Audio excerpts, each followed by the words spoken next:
오늘날 교회의 모태가 되는 초대교회의 시작은 예수님이 십자가에서 죽으시고 3일 만에 부활하신 이후 오순절 성령 강림 사건을 통해서 제자들은 각 나라로 흩어져서 복음을 전하기 시작했습니다. 처음에는 대부분 신자들이 유대인들이었고 그들은 자신들이 새로운 종교를 만든다고 생각하지 않았습니다.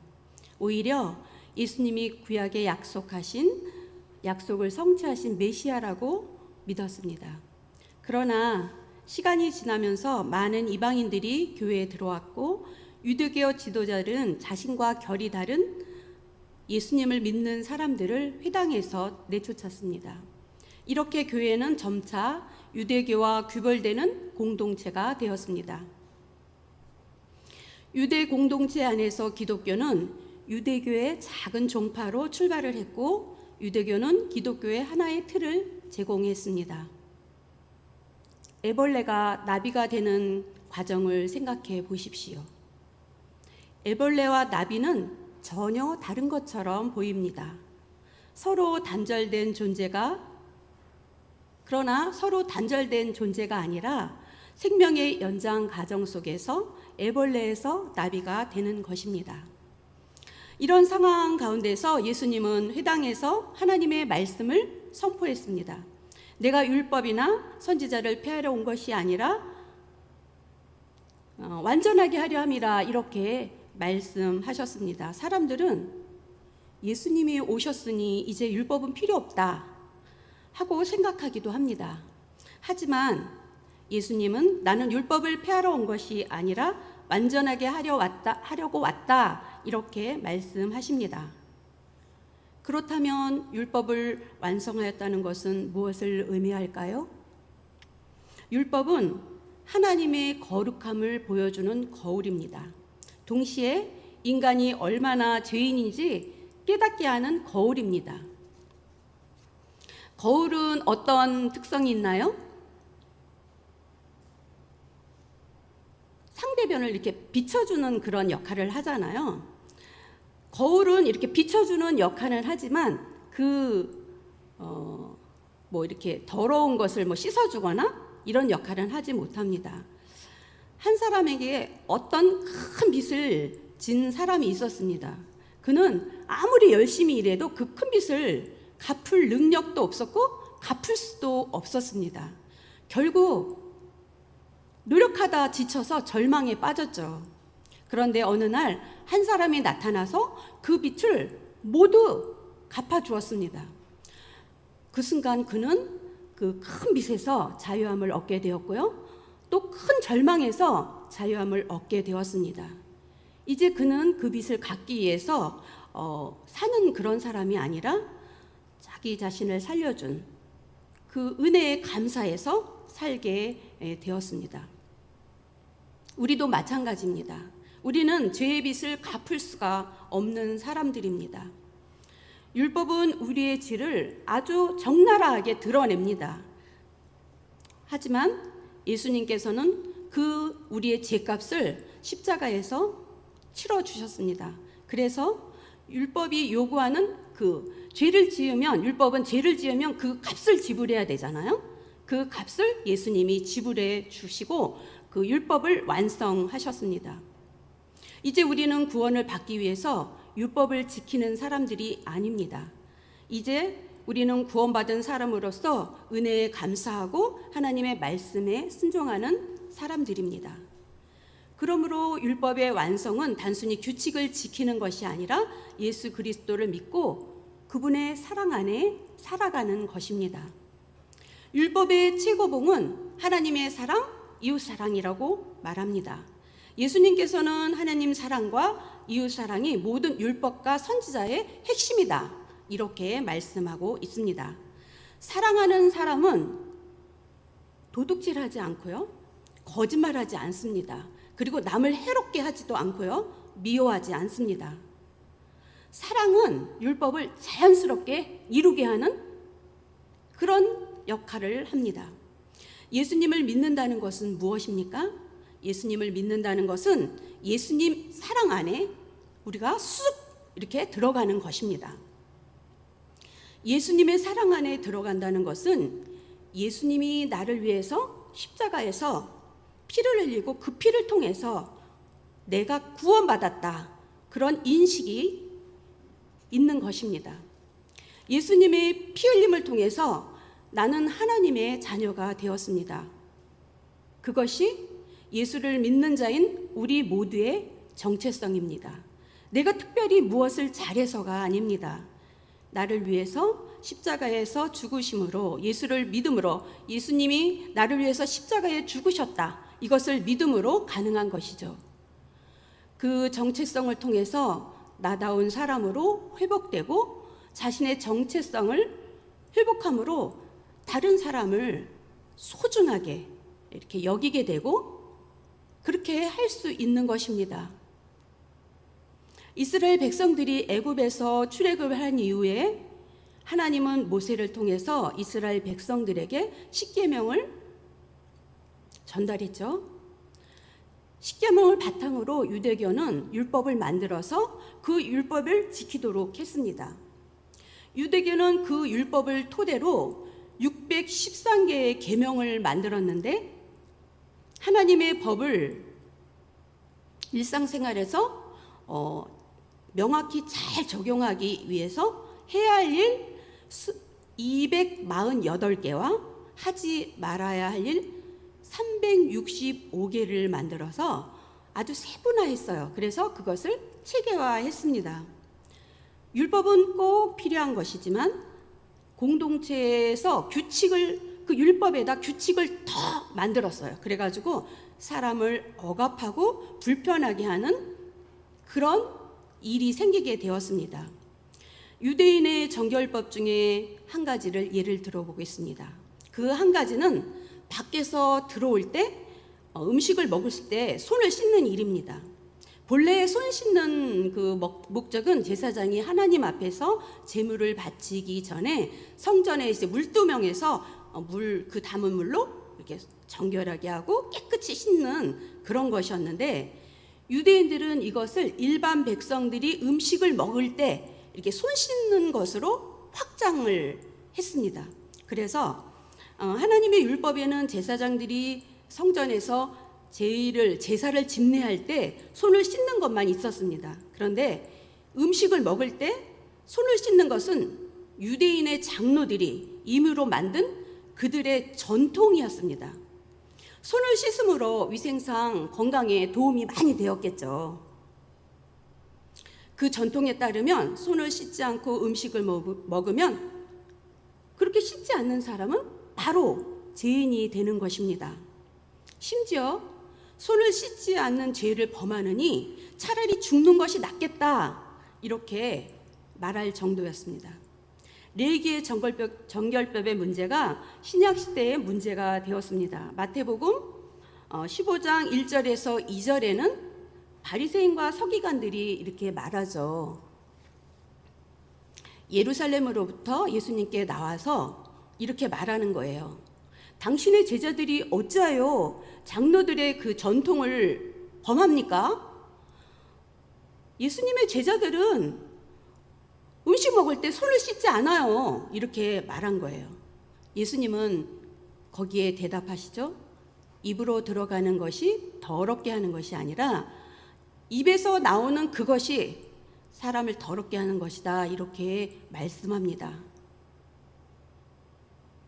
예수님은 사람을 정결하고 깨끗하게 하는 것은 무엇을 먹고 마시느냐에 있지 않다, 이렇게 말씀하고 있어요. 마음가짐에 있다, 이렇게 말씀합니다. 사람을 부정하게 하는 것은 이렇게 입으로 들어가서 뒤로 버려지는 음식물이 아니라 사람의 마음속에서 우러나는 각종 더러운 생각들, 그런 것들이 사람을 더럽게 한다, 이렇게 말씀하는 것입니다.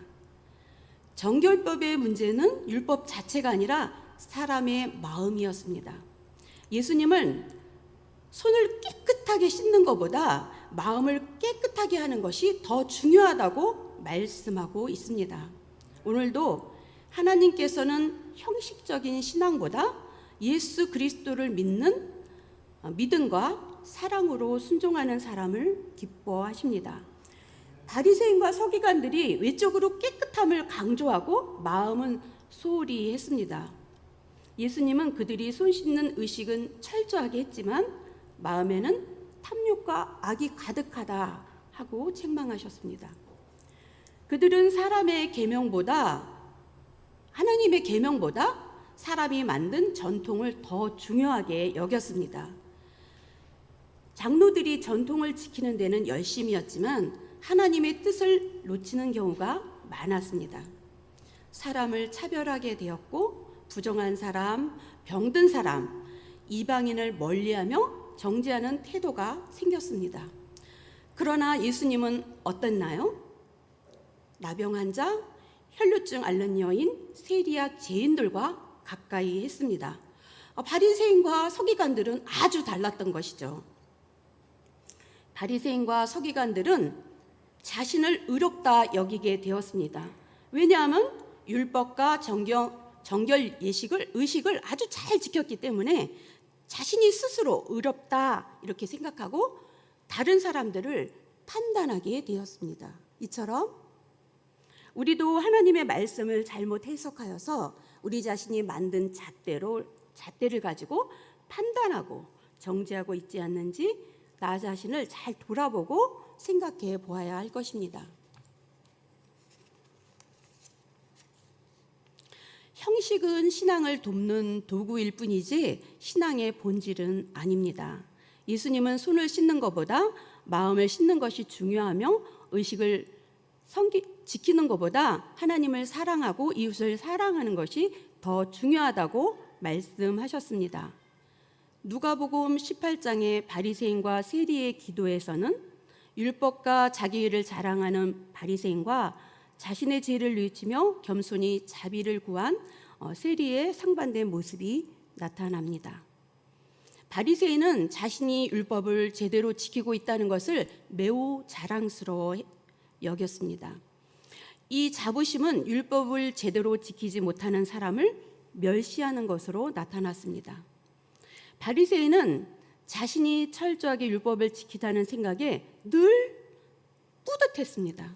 늘 남과 자신을 구분하고 그 구분한 것을 다른 사람을 차별하는 그런 근거로 사용했습니다. 그는 다른 사람과 같이 토색, 불의, 간음 등 불의를 행하지 않은 것과 세리와 같지 않은 것을 감사했습니다. 그는 일에 2번씩 금식하고 소득의 11조를 드렸습니다. 정말 율법을 아주 잘 지켰습니다. 믿음이 정말 좋았다는 것이죠. 그는 바르게 행동하여 흠잡을 것이 없이 잘 살아가는 사람과도 같습니다. 그러나 예수님은 그를 의로운 사람이다라고 말하지 않았습니다. 왜일까요? 바리새인은 자신이 옳다고 생각했습니다. 자신이 한 행동에 정당성을 부여하고 남과 자신을 비교하고 자신의 공로를 자화자찬하고 있습니다. 그러나 세리는 어땠나요? 멀리 서서 하늘을 우러러 쳐다보지도 못하면서 가슴을 치며 하나님 저를 불쌍히 여겨주세요. 이렇게 저는 죄인입니다. 이렇게 자기 자신을 위해서 기도했습니다. 그가 어떤 죄를 지었는지 성경에는 자세하게 쓰여 있지 않습니다. 하나님 앞에서 자기 자신을 모습을 바라보니 엄청난 죄인인 것을 깨닫지 않을 수 없었던 것입니다. 예수님은 바리새인이 불의한 세리에 대해서 세리를 의롭다 이렇게 말씀하셨습니다. 예수님께서는 그 중심을 꿰뚫어 보셨을 때 바리새인의 마음은 교만으로 가득 차 있었고 세리의 마음은 애통하며 회개하는 마음으로 가득 차 있었기 때문입니다. 사람은 외모를 보지만 여호와 하나님께서는 중심을 보시는 분이십니다. 우리가 하는 말, 행동, 행위도 아주 중요하지만 그 행위를 할 때 마음을 보신다는 것이죠. 마음의 중요함이 어떠한지 알 수 있는 대목입니다. 하나님은 어떤 일을 할 때 믿음으로 하느냐? 그런 것을 보신다는 것이죠. 믿음의 다른 말은 예수님처럼 사랑하느냐? 그런 말이죠. 제가 이제 저는 유치부 전도사인데요. 초동부 이제 전도사님이 저한테 하는 말을 들었어요. 초동부 전도사님이 화를 안 내는데 애들이 막 시끄럽게 할 때 조용 이렇게 말할 적이 있었대요. 근데 어떤 아이가 이렇게 말했다는 거예요. 예수님처럼 하세요. 이렇게 말을 했다는 거예요. 그러니까 그 아이도 예수님은 화를 내지 않아요. 이런 의식이 있는 거예요. 그렇죠. 예수님을 생각할 때 어때요? 예수님은 우리의 모든 죄도 감싸 안아주시고 사랑하고 우리의 모든 질고를 아시고, 예수님 그러면 그냥 마음이 흐뭇해지잖아요. 너무 감사한 마음이 들잖아요. 그것처럼 예수님처럼 사십시오, 여러분. 예수님처럼 사는 여러분이 되기를 바랍니다. 자기 자신을 잘 보지 못하면 나를 살펴보는 것이 아니라 나는 어떠한가, 내 자신을 이렇게 들여다보면 좋잖아요. 거울로 이렇게 비춰보듯이. 그런데 바리새인과 같이 다른 곳을 바라보고 다른 사람을 정죄하고 이런 나를 바라보지 않으면 그러기가 아주 쉽다는 것입니다. 우리는 내가 보고 싶은 대로 보고 내가 판단한 대로 생각하는 경향이 있습니다. 내가 생각한 대로 단정하고 내가 본 것이 맞다고 생각하고 판단합니다. 내 말과 내 안목이 맞다고 생각하여 다른 사람을 정죄하고 있지 않는지 자신을 돌아보아야 합니다. 예수를 잘 믿는다고 하면서 그 마음에 하나님의 사랑이 없으면 우리들은 율법주의가 됩니다. 율법주의는 율법 그 자체를 지키는 것을 넘어서 자신의 행위와 공로를 통해서 하나님 앞에서 의롭다함을 인정받거나 구원을 얻으려는 왜곡된 신념입니다. 하나님의 은혜와 사랑보다 겉으로 드러나는 형식과 규정에 얽매이는 태도를 의미합니다.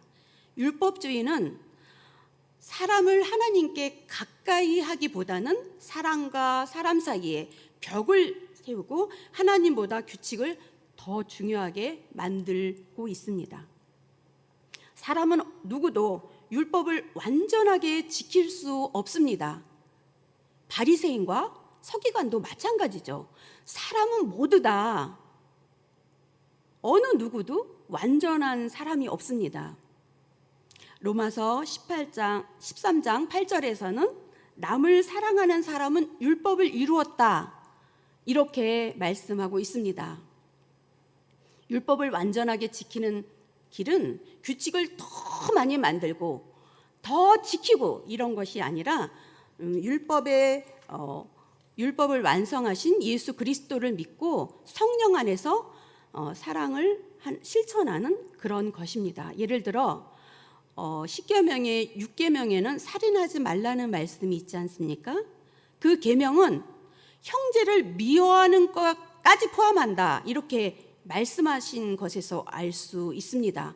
형제를 미워하는 생각 품는 거, 그런 것도 살인하지 말라에 포함된다는 것이에요. 예수님은 사랑으로 율법을 완성하셨습니다.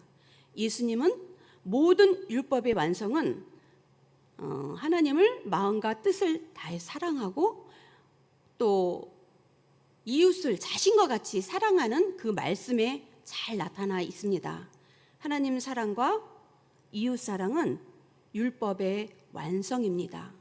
하나님을 사랑하게 되면 자기 자신을 사랑할 뿐더러 이웃을 내 자신과 같이 사랑하게 된다는 것이죠. 역지사지, 나를 보고 남을 보고 남을 보고 나를 본다는 것입니다.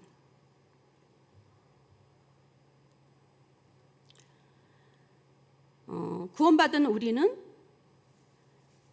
하나님의 은혜로 우리가 구원받았잖아요. 하나님이 나를 사랑하고 하나님의 자녀로 살아가기 때문에 하나님의 말씀에 기쁘게 순종하는 우리 모두가 되기를 바랍니다. 예수를 믿는 우리 모두는 구원받은 사람으로서 하나님을 사랑하고 이웃을 사랑하게 되기를 소망합니다. 예수님은 율법을 폐하러 오신 것이 아니라 십자가에서 우리 죄를 대신하여 지시고 율법의 요구를 이루었으며 순종하심으로 십자가의 사랑으로 율법을 완성하셨습니다. 십자가에 달려 죽으시고 부활하시고 하늘로 올라가심으로 성령을 우리에게 보내주셨고 성령의 도우심으로 우리도 사랑하며 살아갈 수 있게 되었습니다. 마태복음 22장 37절에서 40절 같이 읽겠습니다. 마태복음 22장 37절에서 47절을 같이 읽겠습니다.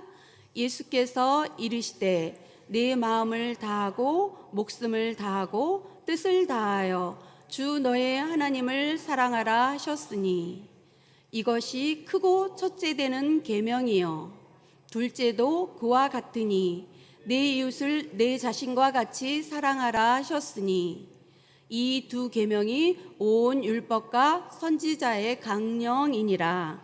아멘. 예수님의 율법의 핵심은 이것입니다. 하나님을 마음과 목숨과 뜻을 다하여 사랑하여라. 내 이웃을 내 자신과 같이 사랑하여라. 이 두 계명이 온 율법을 이루는 것이라고 말씀하셨습니다. 율법의 완성은 단순히 모든 규칙을 지키는 것이 아닙니다. 규칙을 넘어서 예수님의 사랑으로, 긍휼로, 친절로, 겸손으로, 온유로, 오래 참음으로 완성되는 것입니다. 말씀을 마치겠습니다. 예수님은 율법을 폐하러 온 것이 아니라 완전하게 하려 오셨다고 말씀하십니다.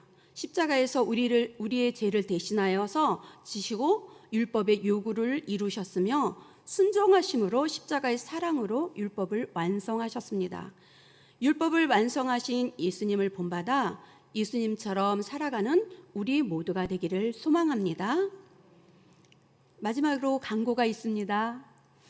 우리 유아유치부는 이번 여름 성경학교에 7월 18일에 토요일인데 성경학교를 합니다. 하나님 사랑 하이하이 이런 제목으로 하나님의 말씀을 선포하고 또 하나님의 사랑을 입은 자들이 어떻게 용서하며 사랑하며 실천하며 살아가는지 설교를 통해서 놀이를 통해서 알아가려고 합니다.